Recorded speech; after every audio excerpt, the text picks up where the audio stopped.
Men, what if the real prison isn't outside these walls, but inside your own home?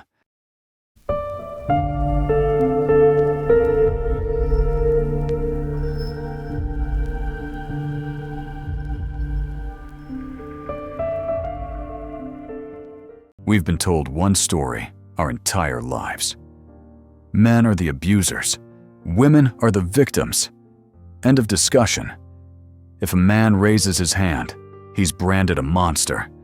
But if a woman uses shame, silence, or manipulation to break him piece by piece, suddenly no one wants to talk about it. No one wants to believe it. But here's the truth. Some of the most destructive abuse leaves no bruises at all. Not all women, this is about patterns of abuse. Patterns that are invisible to everyone else, but deadly to the men living inside them. Patterns that strip away confidence, identity, and dignity until the man you once were no longer exists. Think about the men you know who look fine on the outside. They have careers, families, reputations. But inside their own homes, they're walking on eggshells. They hold their tongue. They apologize for things they never did. They smile for the world while dying a little more each day in silence.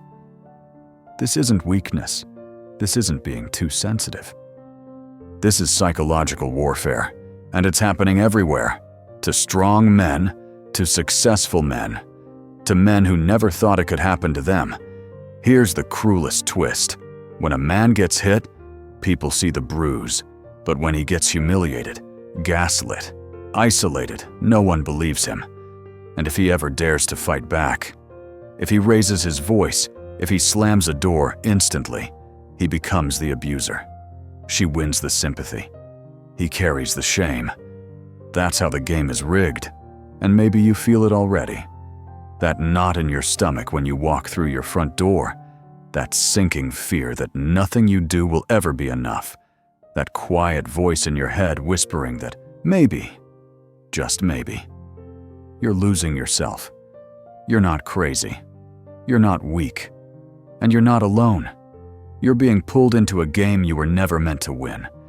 Today, I'm going to show you the playbook, the tactics, the invisible weapons that women use to dominate men, and why millions of men suffer in silence. By the end of this video, you'll see it so clearly that you'll never be able to unsee it. This is the conversation no one wants to have. But it starts here, right now. Let me show you what this looks like in real life, because it's easy to think, that could never be me. I'm too strong. I'd never allow it. But strength doesn't protect you here. Discipline doesn't save you. Even the toughest men can be broken when the battlefield is inside their own home. I once spoke with a retired firefighter, a man who had run into burning buildings, a man who had pulled people from wrecked cars, carried children out of smoke-filled rooms, stared death in the face more times than he could count. Fear didn't break him. Flames didn't break him. But at home, he was being slowly erased. When I met him, he was in his late 40s. Big frame, steady eyes, the kind of man people look at and say, that guy could handle anything. Yet inside his own house, he lived like a shadow. His wife hadn't spoken to him in almost 2 years, not a single real word. They still shared a bed. They still shared a roof. But to her, he didn't exist. He timed his life around her movements. If she was in the kitchen, he stayed in his room. If she was watching TV, he ate alone in silence. He paid for the home, but he lived in it like an unwanted guest. And how did it begin? Like most stories, it started with love. She was kind, supportive, the perfect partner. But slowly, piece by piece, she dismantled his world. First, it was his crew, the guys he had fought fires with, his brothers. She said they were a bad influence. They didn't respect her. She gave him the ultimatum, them or me, and he chose her. Next, she went after his passions, his motorcycles, dangerous and selfish, his weekend fishing trips a waste of time, his workouts. You care more about the gym than about me. One by one, the things that made him who he was disappeared. Then came his family. His sister was toxic. His parents never accepted her. She demanded boundaries. And slowly, he cut ties. Before long, everyone was gone. His friends, his family, his hobbies, his tribe. All that remained was her. And that's when the mask slipped. No more affection. No more warmth. Just silence. And here's the cruelest part, the house he had refinanced it right before retirement and signed it into her name. Because that's what loving husbands do. Right. That's what society tells men. Trust her. Build everything together. Now he was trapped. If he left, he'd be homeless at 50. If he stayed, he was dying inside. This man, who had once carried children out of burning buildings, hadn't had a real conversation in years. He hadn't felt human touch in over a decade. He built his body into a shield to save strangers. But inside his own home, he was defenseless. And here's the truth, this isn't rare. Stories like his are everywhere. Men who look strong on the outside, but inside, they're being dismantled piece by piece. And the scariest part, it always begins the same way, with love, with sweetness, with promises of forever, until it becomes a life sentence. What happened to that firefighter wasn't an accident. It wasn't just a marriage that fell apart. It was a strategy, a slow, deliberate process designed to strip him down until nothing was left but obedience and silence. And here's what most men don't understand. Female abuse doesn't always come with fists or bruises. It comes with psychology. That's what makes it so dangerous, because no one can see it. When a man hits a woman, it's obvious. A bruise tells the story. A scar proves the damage. But when a woman destroys a man's confidence, rewrites his reality, or poisons his identity, there's nothing to show. No photos, no reports, no evidence. Just a broken man who looks fine on the outside, but is crumbling on the inside. And that's the genius of it. She plays the victim in public. She knows how to cry on cue. She shares small stories that make her look like the one suffering. Meanwhile, behind closed doors, she's the predator. And if you ever react, if you slam a door, raise your voice, or finally break under the weight of it, she wins. Because now you look like the abuser. She looks like the saint. That's the nature of invisible abuse. It's not about what people see. It's about what they don't. And the wounds it leaves run far deeper than anything physical. Bruises fade. Bones heal. But psychological scars, they last for years. Sometimes forever. And this is why so many men stay silent. Because who's going to believe them? Try telling a friend, "My wife is abusing me." Most will laugh. Some will roll their eyes. Others will flip it back on you. Come on, man. She's just emotional. You're the one in control. Society has no space for male victims. Men are supposed to be strong. Men are supposed to handle it. Men are supposed to man up. And that disbelief, that silence, it's the perfect cover. It keeps millions of men trapped in cages they can't even explain. This is why I call it invisible violence. It doesn't bruise your body. It bruises your soul. It doesn't just control what you do. It rewires how you think. It makes you doubt your memory. It makes you question your worth. It makes you surrender your power without even realizing it's happening. And once you're caught in it, escape feels impossible. Because you can't fight what you can't see. That's why men stay. That's why they endure it for years. They can't name it. They can't prove it. They just know something feels wrong. But here's the turning point once you see it. You can't unsee it. Once you recognize the weapons, the tactics, the patterns, you start spotting them everywhere. In your past, in your present, maybe even in your own home right now. So let's rip the mask off. Let's open the playbook, because the weapons some women use are precise, predictable, and devastatingly effective. And once you know them, you'll never fall for them again. So let's open the playbook. Let's break down the weapons that are being used against men every single day. Because once you see them, you'll never look at your relationship the same way again. The first weapon is guilt manipulation. This one is subtle, but it works like poison. She makes everything your fault. If she's unhappy, you didn't do enough. If she's bored, you're not exciting. If she cheats, somehow you drove her to it.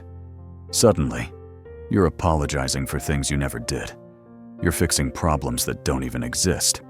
And while you're spinning your wheels, she's tightening her grip. I once worked with a software engineer, 6-figure salary, smart, respected, admired. But at home, his wife convinced him he was a sex addict. Why? Because he wanted intimacy more than once a month. She told him, "You're obsessed.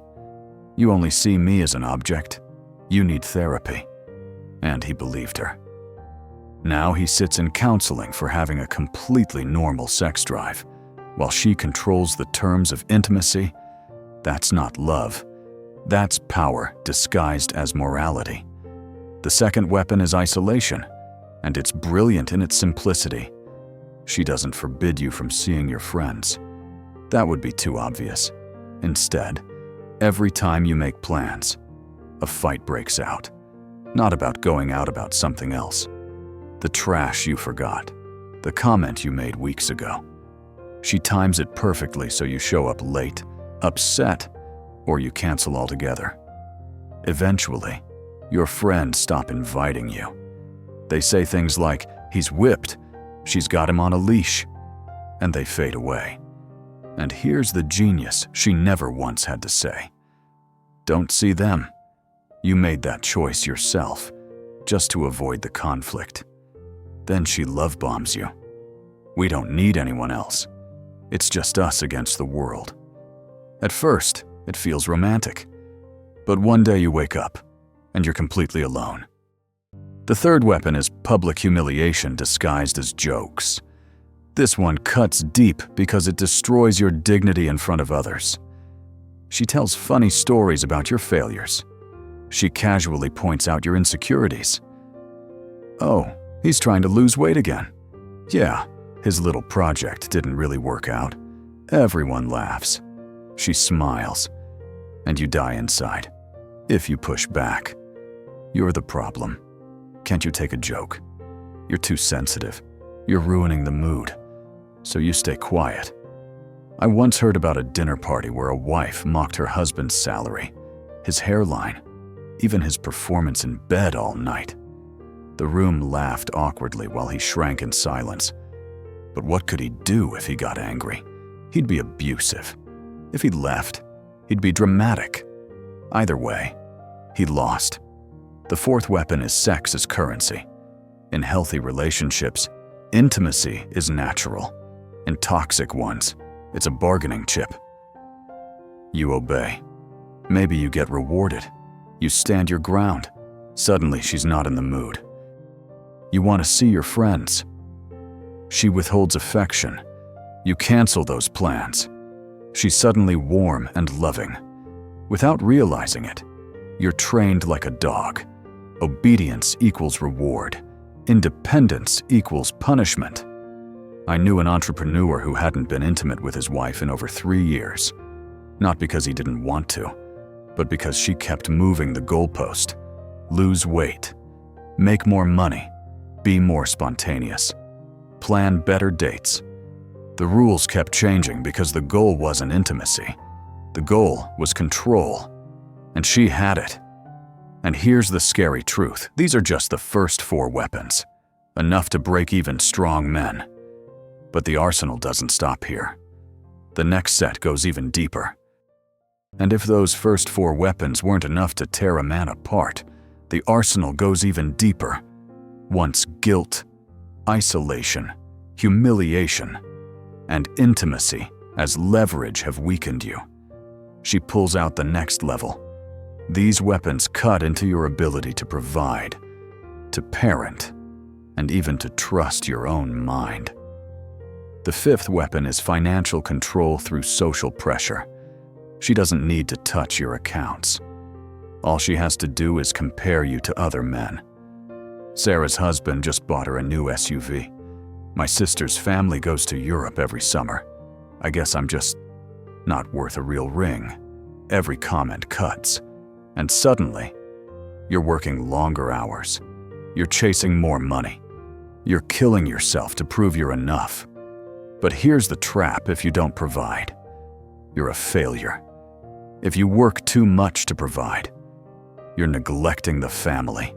Either way, you lose. The 6th weapon is the children, the nuclear option. She knows you love your kids more than life itself. So she threatens the one thing she knows you can't risk. You'll never see them again. I'll tell them who you really are. They'll grow up believing you didn't love them enough to stay. She knows the custody system rarely favors men. She knows you'll endure hell just to stay close to your kids. And she's right. I once spoke with a contractor whose wife told him to his face, "I can treat you however I want, because if you leave, I get the house, the kids, and half your income for the next 15 years. So shut up and deal with it." That's not just manipulation. That's domination, backed by the system itself.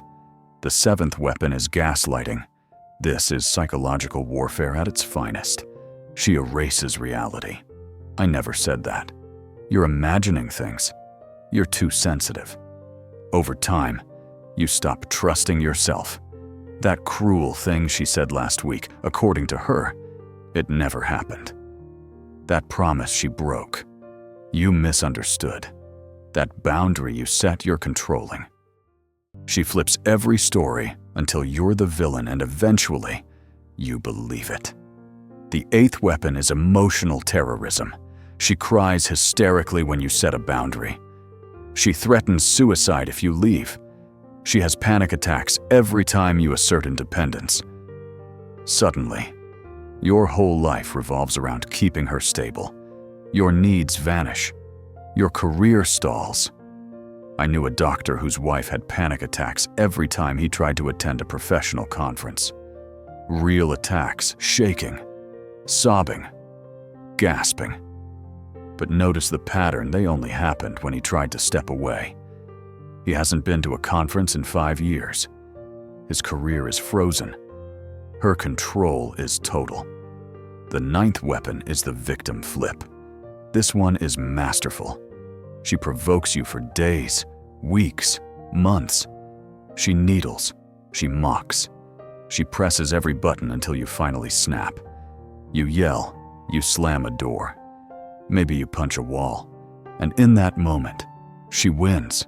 She cries. She says, "See, you're abusive." And if she calls the police, who do you think they'll believe, the crying woman or the frustrated man? The 10th weapon is intermittent reinforcement. This is the most addictive trick in psychology. Every once in a while, she turns back into the woman you fell in love with. Sweet, loving, supportive, just long enough to give you hope. Just long enough to make you think. Maybe things are changing. Then it vanishes, and you're starving again. That's how casinos hook gamblers. That's how abusers keep men chained. Hope becomes the leash, and you can't let go. These weapons don't leave bruises. They don't make headlines. But they break men every single day. And the longer you endure them, the harder it feels to imagine escape. And as brutal as those 10 weapons are, the arsenal doesn't end there. There are advanced tactics, weapons that don't just control what you do, but hijack your compassion, your beliefs, and even the system that's supposed to protect you. The 11th weapon is medical manipulation. This one is cruel genius. She suddenly develops illnesses that appear only when you try to assert independence, planning to visit your parents. Suddenly, she has a migraine, heading out to see friends. Her stomach cramps up, suggesting she get a job. Her back pain flares so badly she can't move. The symptoms feel real. She may even believe them, but they're psychosomatic, born out of the need for control. And you can't fight them, because how do you leave someone who's sick? How do you walk away from a woman lying in bed, moaning in pain? What kind of man abandons his ill wife? And just like that, your own compassion becomes the chain around your neck. But notice the pattern. The back pain doesn't stop her from shopping. The migraines vanish when her friends call. She's healthy when it suits her, sick when it cages you. And if you ever point this out, you're cold, you're cruel, you're the monster. The 12th weapon is spiritual manipulation. Here, she makes herself the moral authority. God wants you to be a better husband. The universe is showing me you need to change. My intuition tells me you're lying. Suddenly, every disagreement isn't just about the relationship. It's about morality, about God, about the entire cosmos. She crowns herself enlightened, spiritually superior. And you're broken, you're sinful, you're low vibration. The only path to redemption is through her. That's not love. That's spiritual tyranny dressed up as wisdom. But here's the darkest truth. Society itself enables this abuse. Try telling someone your wife is abusing you. Watch their face. Most will laugh. Some will call you weak. Others will accuse you of twisting the story that you're actually the abuser. Men's shelters, almost non-existent. Support groups for male victims, nearly impossible to find. The entire system is built for women. Men are left invisible, unprotected, mocked if they dare to speak up. I knew a business owner who lived this nightmare. His wife threw things at him, smashed his property, hid him for years. Finally, he called the police. They laughed in his face. What do you want us to do? Arrest your wife. Man up. But later, when she called the police on him after he grabbed her wrist to stop her from swinging a lamp, guess who spent the night in jail? He did. He had defensive wounds. She had none. But he was the one in cuffs. And therapy. No better. In couples counseling, she played the victim. She charmed the therapist. Suddenly, every session was about his anger issues. In individual therapy, the story was the same. Most therapists are trained to see men as perpetrators, women as victims. End of story. The system itself becomes another weapon in her arsenal. That's why invisible abuse is so powerful. You're not just fighting her. You're fighting an entire culture that refuses to believe you. So what do you do if you recognize yourself in this? What do you do when you realize you're not weak, not crazy, not broken? You're being abused. Here's the brutal truth. No one is coming to save you. Not the police, not the courts, not the therapist. If you want freedom, you have to take it for yourself. The first step is understanding it's not your fault. You didn't cause this. You didn't deserve this. The fog in your head, the confusion, the self-doubt, the endless apologies, that's not weakness. That's the result of psychological warfare. Accepting that truth is the foundation of getting your power back. The second step is documenting everything. Write it down. Every threat, every insult, every manipulation. Email it to yourself. Keep it safe. Not because she'll admit it. Not because the system will necessarily believe you, but because when she gaslights you, when she tries to rewrite history, you'll need proof for yourself. Proof that you're not imagining it. Proof that you're not insane. The third step is rebuilding your support network in secret. She isolated you for a reason. Friends, family, co-workers. Those are your reality checks. Quietly reconnect with them. Build new relationships she doesn't control. You need people outside her influence to remind you who you really are. The fourth step is getting your finances in order. Open a separate account she doesn't know about. Save quietly. Track every asset, every account, every contract. Because the moment you try to leave, she'll go for financial destruction. Prepare for war, even if you hope for peace. And here comes the hardest truth. Leaving may cost you everything. Your house, your reputation, even your children. She will smear you. She will flip the story. She will make sure the world sees you as the villain. That's the price. But staying costs you something worse yourself. And that's the one thing you cannot afford to lose. Here's the reality. The woman you think you love doesn't exist. The sweet gestures, the good times, the rare affection, those were performances. Masks. Carefully designed to keep you hooked. The real her is the one who humiliates you, isolates you, controls you, and until you admit that, you'll stay chained to the illusion. I know what you're thinking. She's not that bad. That's what every man says. Or, but I love her. Maybe she'll change. She won't. Because to her, nothing is broken. The relationship works perfectly for her. She has control. You obey. If you're unhappy, that's your problem. In her world, you just need to be a better servant. So here's the choice. Stay in hell with the devil you know, or risk everything for freedom. Every day you stay is a day you'll never get back. Every day you accept the abuse is another day you choose slavery over sovereignty. And one day, you'll run out of days. The clock is ticking. Your life is passing. And she's betting you're too scared, too tired, too broken to leave. Don't prove her right. Prove yourself right.